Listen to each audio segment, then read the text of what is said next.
আওয়ামী লীগ সরকার মুক্তিযোদ্ধাদের বিরুদ্ধে ষড়যন্ত্র করেছে বলে অভিযোগ করেছেন বিএনপির রংপুর বিভাগীয় সাংগঠনিক সম্পাদক আসাদুল হাবিব দুলু। তিনি বলেন, শেখ হাসিনা স্বৈরাচার, জালিম ও বিকৃত মস্তিষ্কের একজন শাসক। আওয়ামী লীগ হাজার হাজার ভুয়া মুক্তিযোদ্ধা তৈরি করেছে। মুক্তিযুদ্ধ নিয়ে তারা জনগণের অধিকার হরণ করেছে। রবিবার লালমনিরহাট জেলা পরিষদ মিলনায়তনে জাতীয়তাবাদী মুক্তিযোদ্ধা দলের দ্বিবার্ষিক সম্মেলনে এসব কথা বলেন তিনি। দুলু আরো বলেন, যারা আওয়ামী লীগের বিরুদ্ধে কথা বলে তাদের রাজাকার বলা হয়। আসল রাজাকার হলো আওয়ামী লীগ। তারা মুক্তিযুদ্ধে অবদান রাখেনি। সম্মেলনে সভাপতিত্ব করেন বীর মুক্তিযোদ্ধা হাফিজুর রহমান হাফিজ। বক্তব্য দেন জেলা বিএনপির সহ সভাপতি রকুনউদ্দিন বাবুল, যুগ্ম সম্পাদক মুমিনুল হক, সাংগঠনিক সম্পাদক আফজাল হোসেন প্রমুখ। সম্মেলন শেষে হাফিজুর রহমান হাফিজকে সম্পাদক করে 13 সদস্যের আহ্বায়ক কমিটি গঠন করা হয়। এই সমস্ত কিছু দালাল সুশীল সমাজ আওয়ামী লীগকে মুক্তিযুদ্ধের পক্ষের শক্তির কথা বলে।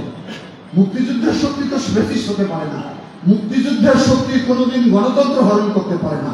মুক্তিযুদ্ধের শক্তি কোনোদিন অসামাজিক কার্যকলাপ, বাংলাদেশের টাকা লুটপাট করতে পারে না।